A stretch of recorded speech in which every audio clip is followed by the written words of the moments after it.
Mr. Speaker, they are repeating the same mistakes that we have seen in the last two budgets, and I will outline this as I continue. These budgets appear to be driven more by political necessity, and the numbers are so scary they don't add up. Thank you, Mr. Speaker. Before I give my response, I'd like to extend my deepest condolences to our people of Telefomin and family and friends of our late brother, the Honorable Solan Miris. Mr. Speaker, I want to start by acknowledging the excellent response by the Shadow Treasurer, first of all. And I also want to acknowledge the excellent response from the Chairman of Budget and Estimates, the Honorable Joseph Yobiobi. Mr. Speaker, this is the first time in this House that I have sat and heard a response from the Shadow Treasurer and the Chairman of the Budget Estimates Committee sound almost the same. And I'm thinking that maybe the same person wrote those two papers. However, I say that because it is quite rare for two different, one in government and one in opposition, to come out with the exact same failings in a budget, Mr. Speaker. Now, you will find, Mr. Speaker, that a lot of the things I wanted to say were already said by these two gentlemen. But I can tell you that I wrote my own speech, Mr. Speaker. And it took me many sleepless nights of going through the books. Mr. Speaker, I start by acknowledging one of our hardest working treasurers, 7 consecutive record-breaking budgets, Mr. Speaker. And, you know, we always sit here and applaud the size of the budget. We never go to check the size of the achievements. But in any case, Mr. Speaker, many Papua New Guineans are watching this debate and they are asking themselves one simple question. When will these record budgets translate into record-breaking solutions, Mr. Speaker? When will they feel safer in our communities?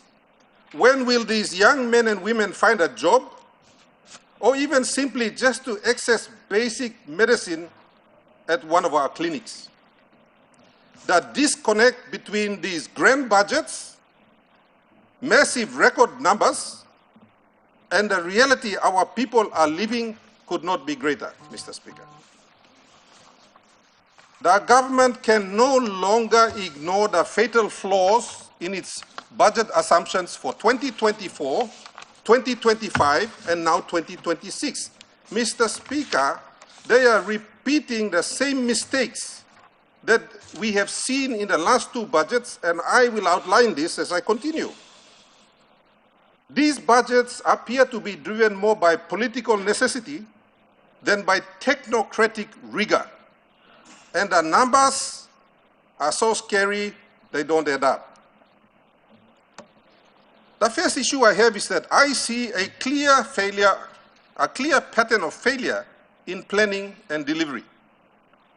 The evidence is undeniable, Mr. Speaker. In 2024 and 25, we experienced severe cash flow crisis, forcing media adjustments that crippled service delivery. Mr. Speaker, I raised on this floor that the ECP provincial government and many provincial governments and PHAs received our first allocation in September, Mr. Speaker. Now that's the 2025 budget. All of these media adjustments actually crippled service delivery, Mr. Speaker. And you heard it from the Chairman of Plans and Estimates. He very clearly outlined it. He said it better than I could with all of the details. We had critical shortages of medical supplies last year. Mr. Speaker, we had this problem last year. My leaders, the ECP leaders, sat down and we allocated money to purchase medicines in November last year because the problem was already evident last year. This year, almost all Geta Health Center, all PHA, those in charge of the curative services, had to advise that they were shutting down. Now, all of these they're not isolated incidents, Mr. Speaker. These are symptoms of systematic failure in budget formulation and revenue forecasting, and the government is simply ignoring the message. The government's very famous slogan of building the richest black Christian nation sounds very hollow, Mr. Speaker, when in practice, it means that some black people are getting rich, while the majority cannot even afford to buy Panadol. Our people's aspirations are not extravagant. They don't set out to become millionaires, Mr. Speaker. Our people simply want safety from harassment and violence and law and order. They want regular power. They want shelter. They want regular water. And they want food. And finally, Mr. Speaker, dignity. A young man wants to be able to get a job so he can feed his small family. He's not setting out to become a multimillionaire in this country. And he can't even get that. This budget, like its predecessors, fails to make those aspirations of our people its central priority.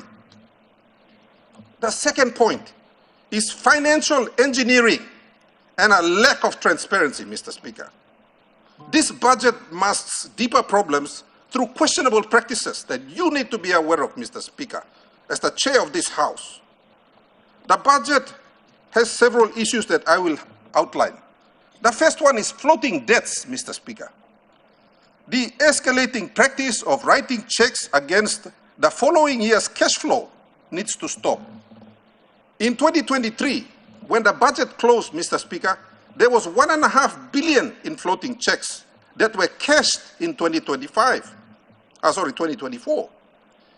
In 2024, we had $1.8 billion in floating checks when the budget was closed by the government.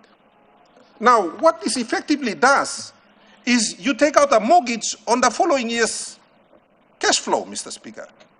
How much money you may allocate him now? Yeah, and there's all floating checks. When they close the account in 14 days' time, only pass him. There's all floating checks, but I money lo first na second quarter blow next year. Because that's been the practice we see in 2023, 2024, and it's floating into 2025. And it's likely to float into 2026, Mr. Speaker. Now, this same model is applied at scale in the Connect PNG program, where billion kina contracts are awarded with payments deferred for future years. Mr. Speaker, I raised this issue on this floor when I was sitting on that side in the 2024 budget debate. It is now come home to haunt us, Mr. Speaker. The second issue in terms of this financial engineering that I speak of, they are off-budget allocations, Mr. Speaker. In 2023, 980 million kina was diverted, as demonstrated in the FBO in 2024. Final budget outcome, yeah. Let me stop inside, Mr. Speaker. I'm not making these numbers up. We still don't know who got the 980 million, Mr. Speaker. Now, in 2024, if you look at the final budget outcome again, there's another 900 million kina that was allocated to certain special provinces, Mr. Speaker. And I can assure you, Manus is not one of them. We need to know the people of Papua New Guinea deserve transparency on the way the national government is handling public funds, Mr. Speaker. Number three, lack of transparency on close of account funds. Mr. Speaker, in 14 days' time, the accounts are going to close. What happens every year when the accounts close is that all get the money silip lo one account here, also broom him na bung him. Na any CISA decide uset by kissing desla money. There is still no accountability over the last 6 years. Every year also sweep him 300, 400 million na bung him here. We have not received a single report on this floor where that money goes. And I ask the government to bring it onto this floor so all the Papua New Guinea can sawe. Tell blodesla rat useti kisim, leg blonge museti kisim, yaw blonge museti kisim, Mr. Speaker. The fourth point I wish to raise, Mr. Speaker, is in hidden liabilities. Now I remind the House, I raised these issues in 2 subsequent budgets. Finally, The hard-working people in Treasury have confirmed exactly what I have been saying on this floor, Mr. Speaker. If you look on page 84, volume 1, the government finally admits, because for the first time in 50 years, they have put in a small line that says that the 66 billion kina debt, you play go page 84, this is a book, number 1, volume and a second. Numbers don't lie, Mr. Speaker. Numbers don't lie. So, now only talk of them. This 66 billion kina debt does not include arrears. I am asking for transparency, Mr. Speaker. How much are the arrears? Is it 7 billion, 8 billion, 9 billion? How much? Why you play high team? Karimi kan na talk out, talk threat, so all the Papua New Guinea can sabe. What is the true debt? You are hiding it from IMF, you are hiding it from World Bank, and you are hiding it from the people of this country, Mr. Speaker.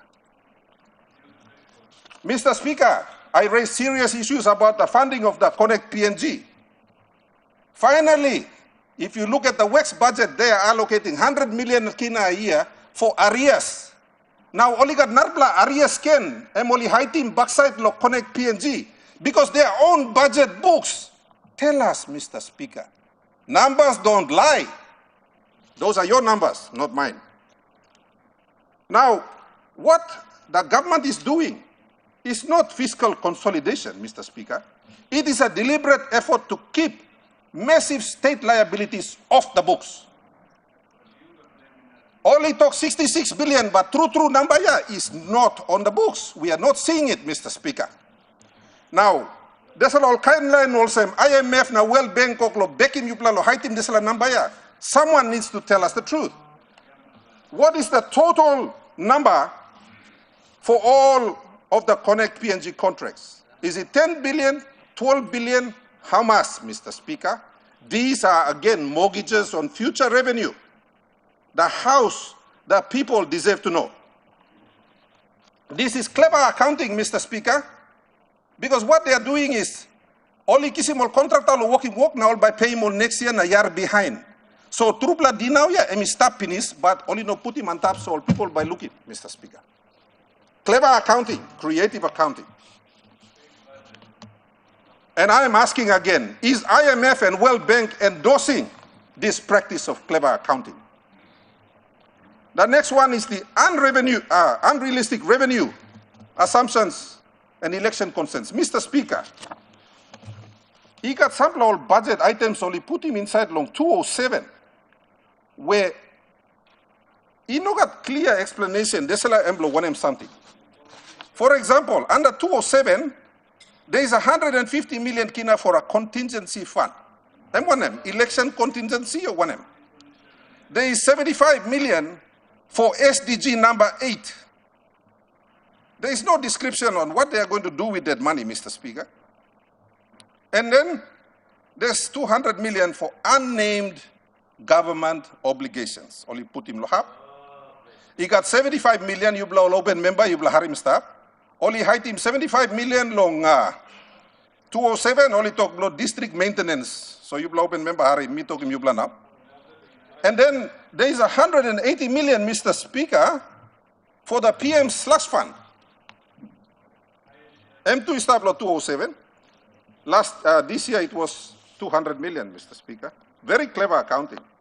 Now, this is all problem here. Na 2 plus speaker go pass it talk finish na me like repeating. They are dangerously high projections on revenue, Mr. Speaker. From KCHL, the estimate of increased revenue from this year to next year is 385%. This year, it only collected half that, Mr. Speaker. This is a fantasy. They need to tell the people of Papua New Guinea how they expect to collect extra money when it's not there. They did the same thing in this year's budget, Mr. Speaker. This year, they projected that SOEs will give them 153 billion. 1.53 billion. Now, they only collected 45% of that. And next year, they are expecting to increase collections from state-owned enterprises from 802 million to 3.1 billion. If they don't do it, you mean by expecting cash flow problem next year in up September. I know many MPs were promised money for their projects next year because by Halabi Molo win him 2027 election, me sorry lo you plan no good September next year you plan by wait him yet. This leads me to another problem, Mr. Speaker. The 2027 general elections, and I say this as chair of the elections committee.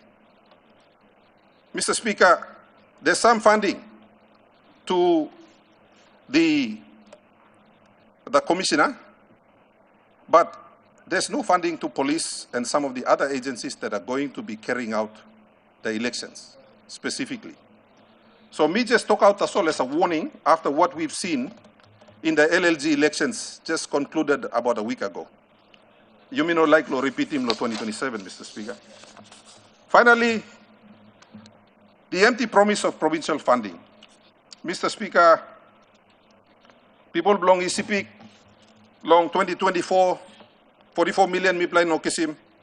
Last time me raise him, me talk out also in 14 days time when accounts close, 45 million blow people blow ECP. I mean no come yet. PHA, 8 million blow outstanding yet. As far as the people of ECP are concerned, 2024 was a fake budget. 2025 was a fake budget. Now, prove me wrong by making sure that 26 is not another fake budget, Mr. Speaker. Mr. Speaker, this is the government's seventh budget. It continues to blame votes of no confidence for its lack of performance. The truth is that poor performance stems from poor budget priorities. There are no new initiatives in this budget for manufacturing, even though they say so. Agriculture repeats the same old cycle of big promises and big letdowns. Boasts of creating 20,000 jobs are cold comfort when there are several million unemployed Papua New Guineans around the country. The recent demographic health survey paints a frightening picture, Mr. Speaker. 42% of our population are under 15. Unemployment rate amongst women is 70%. Unemployment amongst men is 55%. Mr. Speaker, despite all these record budgets, my province receives about 1 hour of power supply every day. We have just decided to make sure that Borom Hospital has a desalination plant so it can get water, and it will operate on full solar power so we can maintain services to our people, Mr. Speaker. This is the reality across the country. The government got its numbers terribly wrong in 2024 and 2025. I hope they are not wrong again in 2026. This is more than incompetence. It is fundamental dishonesty in its accounting to the parliament and to the people. Government has the numbers to pass this budget, no doubt. Its members have been promised many goodies for next year to help them with re-election. But, as I said earlier, you will all be grumbling by June or July next year, Mr. Speaker, as these promises fail to materialize. One final point. The PM has been calling for accountability from provinces. So I want to ask the PM, what about accountability from your office? The PM's budget for his office and his PIP and his 180 million slush fund totals 548 million this year, Mr. Speaker. The Prime Minister's office will spend more money than 16 of our provinces.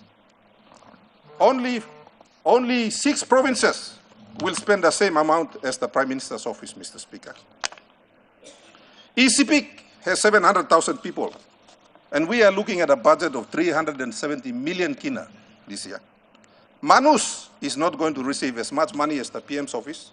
Most of you here, your provinces are not going to receive. Central will not, West Sepik will not, Medang will not, East New Britain, West New Britain, New Ireland will not, Chimbu, Jiwaka, Western Highlands will not, Western Province will not, Gulf will not, Central, Milne Bay and Oro will not, Mr. Speaker. The Prime Minister needs to lead by example and show what all these monies, over $500 million every year that his office spends, has achieved before he calls for accountability from anyone else. Security with growth, Mr. Speaker. One can also take back PNG, the richest black Christian nation. It sounds like an empty slogan, sadly. These slogans are designed to mask a budget of false assumptions and failed delivery. Our people deserve the truth, Mr. Speaker. They deserve a budget that serves them, not just political fortunes for government cronies. This is not the people's budget. We deserve better.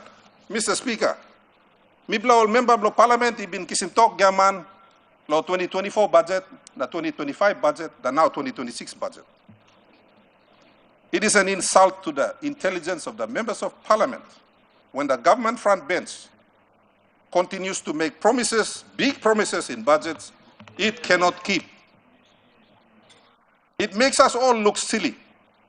People outside on the street are laughing at us.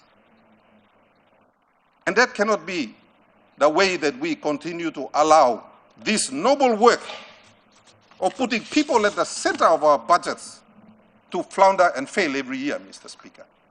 Let me ask him, you member of Parliament, especially colleagues on the government side, you should be holding your front bench to account. No can lari mipla opposition kam na karim heavy pla work lo lug lo country. I mean work blo mipla one and work blo yumi olgata. So I appeal to you, honorable leaders, think of your people.